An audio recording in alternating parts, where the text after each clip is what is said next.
How you doing, guys? This is Eric from RuleTheWasteland.com and SecretOfTheInternet.com.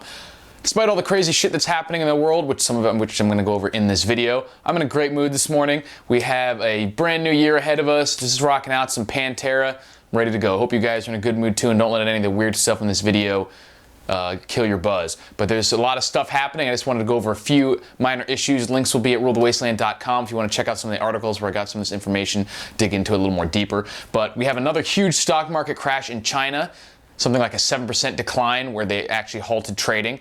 There's a Netflix documentary called Making a Murderer, which hopefully is bringing some light to the kind of shenanigans that go on and in these trials a lot of times with people just getting railroaded. There's some more cases, or another case actually, of militia members standing up against the federal government, this time in Oregon, and Jeb Bush is still being his weird self. I just don't think he can help it.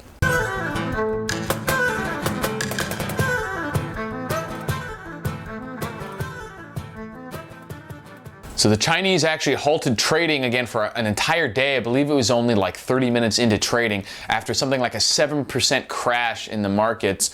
So they're still having a lot of trouble over there. It's a very interesting situation with China, no matter what aspect of the economy you look at, simply because everything is so heavily managed by the central government. So in a lot of times they can create these incredible situations, but it's all, I don't even want to say fake, it's just manufactured. So that there's a lot of, it's pulling things really far away from equilibrium. So even though the results in a lot of times are not necessarily fake in the sense that they are happening, they're just, it's such a far away from equilibrium and they're not natural market forces that you get these snapbacks where even the government just can't control it necessarily. And they're pulling out all the stops now, liquidating different reserves and things to try and boost everything back up, but that's just causing more perturbations in the overall market. Seeing things like gold come up a little bit, crude prices are falling even further, something like 12-year lows. So it's a really interesting situation in China because we have this weird combination of, they have a ton of natural resources that they're hoarding. They have a lot of power in the global finance community, but it's wielded so just, I don't know, communist-like, that it causes these weird problems. And especially when it's not based on necessarily on fundamentals, but just based on decisions that they've made and how to manage their economy. You have instances like this when combined with the fact that the global economy is just very, very fragile as it is, and then they're messing with it hugely, you get these weird situations. So we'll keep an eye on that, but I don't think it's going to be pretty in China or in any other country for that matter in the next coming years. People like Peter Schiff really seem to think that China will be the place to be, and I don't necessarily think that he's wrong about that in the long term or medium term, just because of, like I said, they have all these natural resources. But that doesn't mean that their markets aren't going to suffer just like everyone else's, or their currency isn't going to suffer just like everyone else's. So that would lead one to believe, like Gregor Manarino says, instead of investing in China, be your own China, be your own central bank, as he says, and do like they're doing and collect the natural resources instead of just the stocks or currencies of people who are collecting natural resources. It's an easy thing to do for most people, but we're actually seeing a lot of forces come in that have been lately vindicating the deflationists, as I mentioned in past videos. So it'll be interesting to see how this plays out over the coming year, where there's certainly going to be a lot of news in economic and financial circles.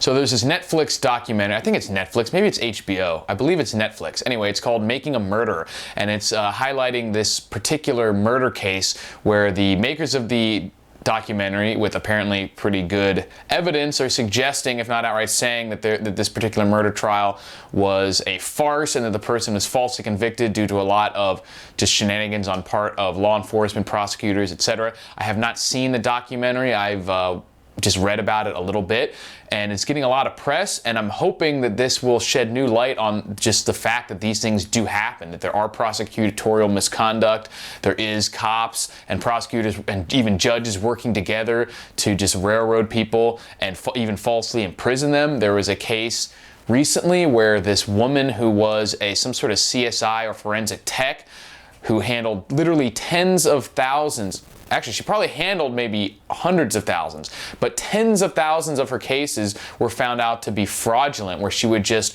report results without even having done the tests, or the prosecutors would even work in collusion with her to get the results that they wanted, and it's causing a huge, huge kerfuffle in whatever state this was. I don't even remember. Links will be at RuleTheWasteland.com, so you can check this out.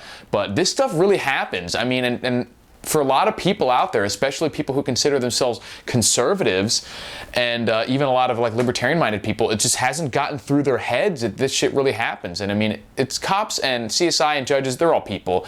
And anytime you have human beings involved with something, there's a non-0% of fraud and just misbehavior in general. And regardless of what that percentage is, you may think it's low, but it is there, and it's actually higher than most people probably think. And when you figure in these industries or just sectors where it's very, very difficult and very hard to shine a light on the misconduct when it does happen, like with cops or in the banks and stuff like that, that's where it flourishes. So to think that it's less in those situations is very, very naive. And hopefully it gets this into people's heads, because there's a lot of people out there, especially older people, more conservative, who genuinely think that if you didn't do anything wrong, you have nothing to worry about. And this individually, just this one woman that I was talking about, is responsible for potentially tens of thousands of people not getting a fair trial. Even if they were actually not innocent, because I don't know all of these cases, obviously I can't. They may not all have been innocent, but anytime someone does not follow the protocol and does not give someone their constitutionally protected right to fair trial, that's a terrible abuse of freedom by the government, and that is something that a lot of people think just really doesn't happen. And this is just one woman responsible for tens of thousands of cases where people were did not get a fair trial, did not get due process. And this other case on the Netflix documentary is just yet another example of this. And this isn't like traffic court where people kind of poo-poo it away because the consequences aren't that dire. These are murder cases. These are felony drug cases. These are big deals. These are life-ruining, potentially life-ending outcomes for these people. So it's a huge deal. And hopefully these things will open up to the general population that there needs to be more accountability and there needs to be more transparency. So in another instance of armed militia members standing up to the federal government, yet again with the Bureau of Land Management, also called the BLM. Don't get that confused with Black Lives Matter, because that's also referred to as BLM. So anytime you see some people freaking out because they get them confused, and you see armed white militia members standing up against the BLM, they think they're attacking the Black Lives Matter protesters. But in any case, it was another instance with BLM. I'm not going to go into all the details of the case. Links will be on rulethewasteland.com. I think it was, what's his name from InfoWars? Paul Joseph Watson did a good write-up, I think, on the actual case and the just fairly straightforward background to the case.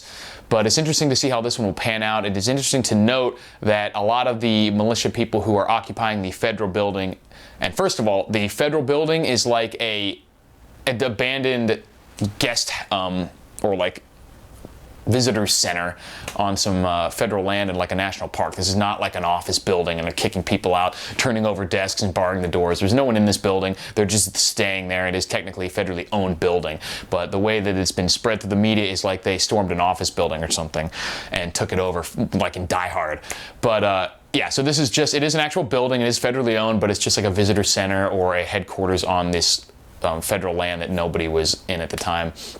But a lot of the Hammonds, the family who's at the center of the incident that started this, is actually sort of washing their hands and saying that they don't want any further involvement in this. And it's actually a lot of people who are there are related to the Bundys, who you may remember from the first incident of militia members standing up to the Bureau of Land Management not long ago. So check out the links at rulethewasteland.com. It's a very interesting story.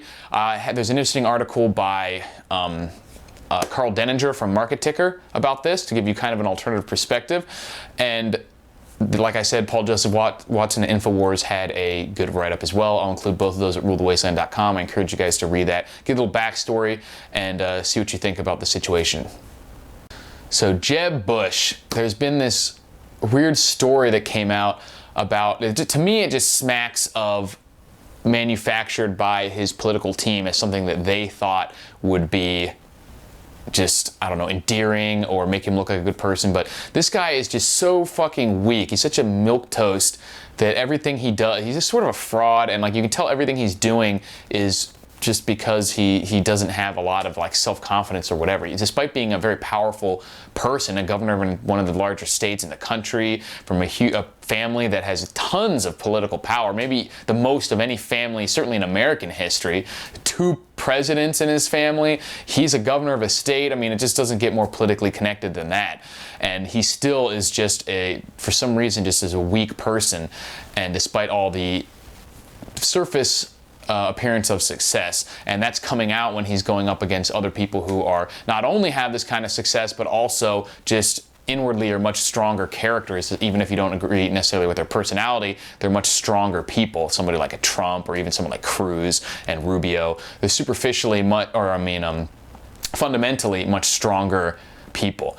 And so this turtle thing, he had this like toy turtle that he gave to a little kid and said slow and steady wins the race, and gave him this little baby turtle. I mean, I think it was a figurine. I have no reason to think that it was a real turtle. And they were like, oh, he carries turtles around in his pocket for this, thinking that that was like endearing, when instead it's fucking weird and creepy. And first of all, Jeb, slow and steady doesn't win the race. Fast and steady wins the race. That's why you're fucking losing, because if you're gonna be, steady is good, yes, but fast wins the race. And this whole slow and steady mantra is something that's always championed by weak people like him. Slow and steady only wins the race for the turtle when the fucking rabbit decides to take a nap and quit running. So if that's your strategy for beating Trump, good luck, because he doesn't seem like he's going to take a nap anytime soon. In fact, he's known for famously shouting out of his penthouse window at like 3 in the morning that he'll sleep when he's dead, and apparently only sleeps like 3 or 4 hours a night or something crazy like that. So don't count on Trump just taking a nap and letting you overtake him, especially with only 30 days until the start of primary seasons.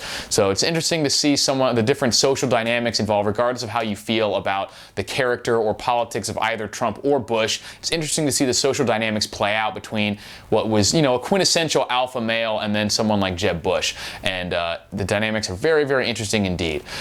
Links are at rulethewasteland.com. I don't know why I'm pointing over there. Links will be below, or you can just go right to rulethewasteland.com. You can also check out secretoftheinternet.com, which I plan on updating and doing some changes there soon. Talk to you guys later. Enjoy your new year. Peace out.